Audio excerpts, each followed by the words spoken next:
Hi everybody, welcome back to my channel. I'm Bobbie. It's Wednesday, so it's time for a new episode of Weird History You Never Knew You Need to Know. On today's episode, we are going to talk about the history of the Pledge of Allegiance. You might be asking yourself, what could possibly be weird about the Pledge of Allegiance? Let me tell you. If you're anything like me, you probably just assumed that the Pledge of Allegiance was something that was written a long time ago during the creation of the United States, something kind of along the lines of how we also got our national anthem. I just kind of figured it was like a similar story. But that couldn't be farther from the truth. What would you say if I told you that the Pledge of Allegiance was only written 100 years ago? Only 100 years old. Let me explain. Okay, so we're going to do this Golden Girls style. So picture this, Sicily, 1892. No, wait. Picture this, Chicago, 1892. And the entire city is preparing for the World's Columbia Exposition of 1893, otherwise known as the World's Fair, or more specifically in this case, the Chicago World's Fair. This was a massive undertaking. The city of Chicago was so excited to be chosen. They were chosen over New York. So they thought that that was really great. So they knew that they had to really put on a show for this World's Fair. They hired chief architect Daniel Burnham, and he had these amazing ideas. And if you want to know more about the history of the World's Fair and also H.H. Holmes, there's a great book called The Devil in the White City. I'll put a link in the description box down below. This book is amazing, and it goes really into depth about the Chicago World's Fair. Be sure to check that out if you want to learn more. Also, before we get too far into this video, I did want to remind you, if you haven't subscribed already. What are you waiting for? Hang out. Let's talk about weird history and go to weird places and just be weird together. Also, if you like this kind of content, please be sure to give this video a thumbs up so that I know to create more of this type of content going forward. Okay, so let's get back to Chicago, 1892. So this architect, Daniel Burnham, he is creating these amazing things. He has this idea to do essentially it looks like a court or like a mall in Washington, D.C. So, and he has this idea of all of these white buildings and different construction styles. He has this massive court of honor. And I mean, this thing, he really put so much into it. There were a lot of people who actually died because of how much effort that they put into the World's Fair. So Daniel Burnham took about 600 acres in Frederick Law Olmsted's Jackson Park. That's a mouthful, because they knew that they were going to have about 150,000 visitors come on those grounds every single day for the entire length of the fair. So Burnham wanted nothing short of perfection, awe, amazement. He wanted the awe factor, right? The oh, when people walked in. He wanted to be better than any World's Fair that had ever been in the past. And what's really cool about this is some of the things that were created or built still exist today. So Chicago's L line, which today is known as the CTA Green Line, but that was initially created for the World's Fair to quickly transport people in and out of the area.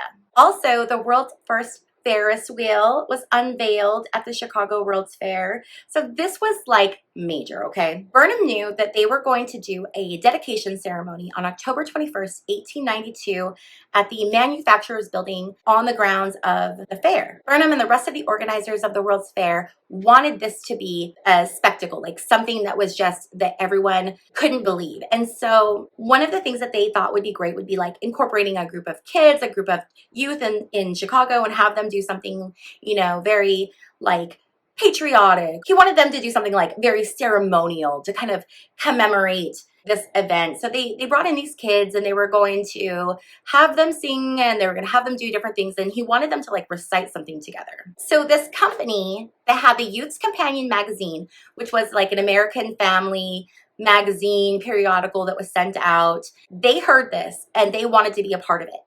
So they hired 37-year-old minister Francis Bellamy to write a pledge. And the pledge would be said at the dedication ceremony during the raising of the American flag.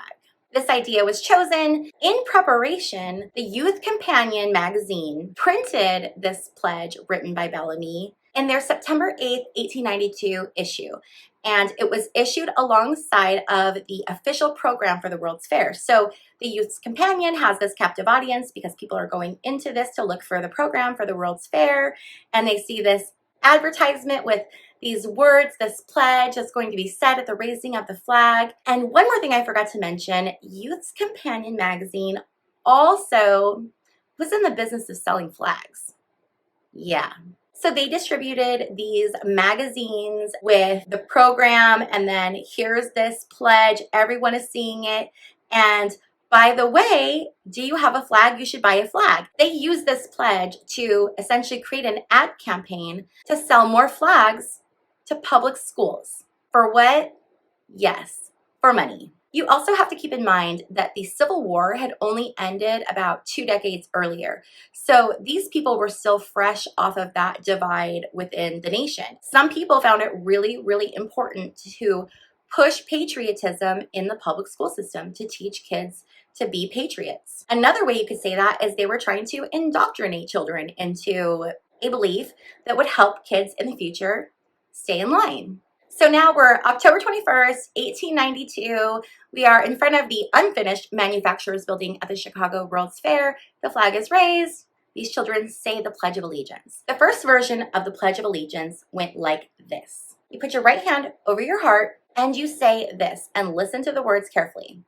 I pledge allegiance to my flag, full on Nazi salute, by the way, and the republic for which it stands, one nation, indivisible, with liberty and justice for all.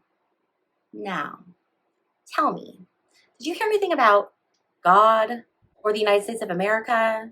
Because I didn't. But the history of the Pledge of Allegiance doesn't stop there. In 1923, the words, "the flag of the United States of America," was added, 30 years after it was originally created. During World War II, the little salute was dropped because they were worried that it looked a little too much like the Nazis. Now, I find it very weird that we were teaching our children in schools how to do a Nazi salute, though. Like, that's really bothersome, and had Hitler not given this a bad look, would kids still be doing this in public schools? But they weren't done tweaking the Pledge of Allegiance. In 1954, in response to a communist threat, President Eisenhower went to Congress and encouraged them to add the words, "under God," creating the 31-word pledge we have today.